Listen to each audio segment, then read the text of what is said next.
According to the Children's Rights Foundation, 500,000 children cross the foster care system in our country every year. Of these children, tens of thousands of them age out of the system without a permanent family. The foster care system has many hurdles to overcome, and these problems have caused many setbacks in the foster care children, based on educational attainment all the way to mental illness, by large percentages compared to the average child. As a social work student, I have taken personal interest in the topic of foster care, and I have therefore done extensive research through credible sources to learn more about the topic.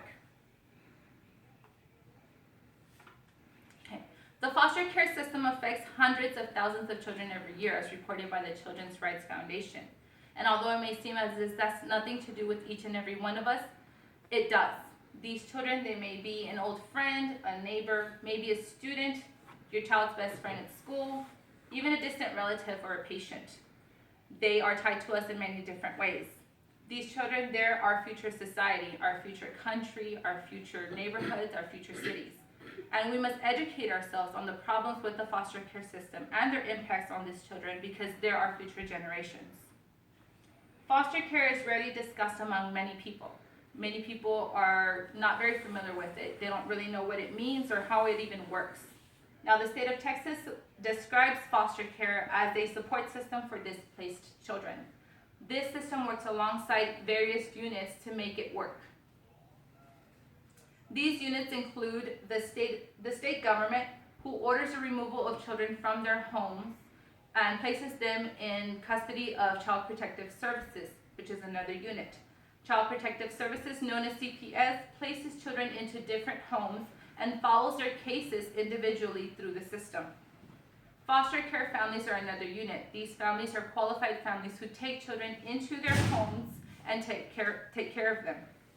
Child placement agencies are another unit. Child placement agencies are companies who are contracted by the state of Texas and works alongside the state to place the children into different homes, and they also follow the children's cases through the system. Now, according to the Texas Department of Family Protective Services, temporary custody is court-ordered and given to CPS when a home is deemed unsafe for a child.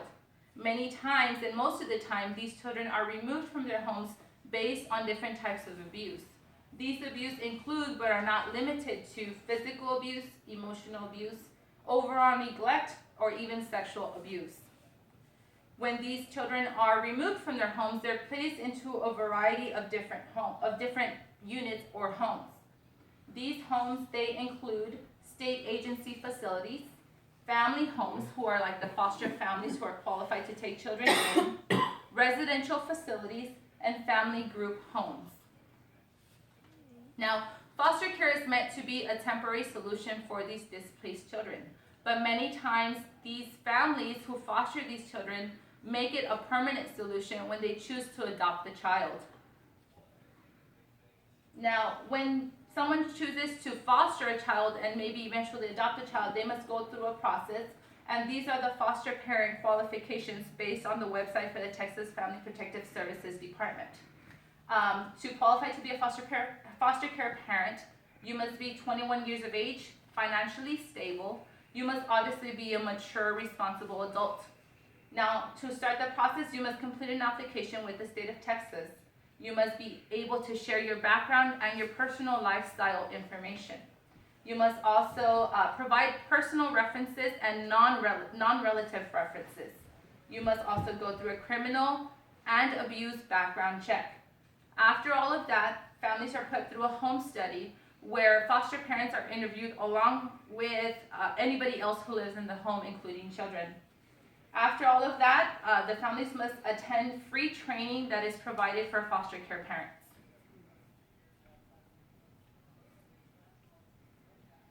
Now, according to research from the University of Toledo, there are several problems with the foster care parent. Three of the major problems with the foster care system. Three of the major problems with the foster care system are: one, the fact that the adoption process is really lengthy and very expensive. Now, the average family is more than likely unable to adopt because they cannot afford it, and because it just takes too long to go through the process.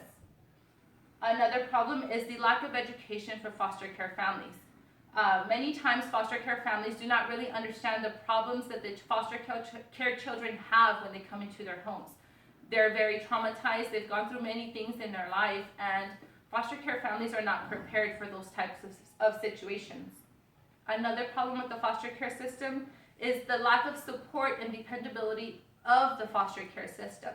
When families choose to foster care, they usually are left on their own. They're left to fend for themselves because they don't have support from social workers who are most of the time overworked and underpaid and cannot handle the amount of cases that they're assigned. Because of the issues with the foster care system, many children are impacted directly by the system itself, aside from the problems that they face at home. Statistics from the Psychology and Behavior Science collection show that long-term foster care placement results in higher rates of mental and behavior problems in children. These problems tend to increase lately, because foster care parents are more often reporting the occurrences of these illnesses in the foster care children that they take care of. According to the University of Wisconsin-Madison, placement out of kin, that is away from relatives and people that they know, causes extensive emotional trauma to children, especially when siblings are separated. Now, when these children bounce from home to home in foster care, because families are not prepared to care for them when they have problems, it increases this trauma in the children. Now, another result of the problems with the foster care system is that the long waits for adoption are causing children to age out of the system. Basically, these kids are turning 18 years old. They are being left to fend for themselves in the real world. They usually end up with a lack of education and a lack of support and benefits from the foster care system in order to be able to support themselves. The Canadian Journal of Economics reports that in general, the foster care alumni end up having much lower graduation rates from high school and even lower graduation rates from college compared to the average child. So overall, the foster care system has its many challenges and they are impacting our children. The foster care system is a system that was created to help these displaced children, and it's just become something that they need to work on. It's like I said, it was created to help them, and it still has many problems to overcome. It's important to understand the foster care system because it's affecting our children and it's affecting our future. Now, we need to remember that we are all connected one way or another, even if we might not know how. So let's not ignore the foster care system. Let's educate ourselves about the resources provided to these displaced children so that we can not only give them a brighter future, but ourselves as well.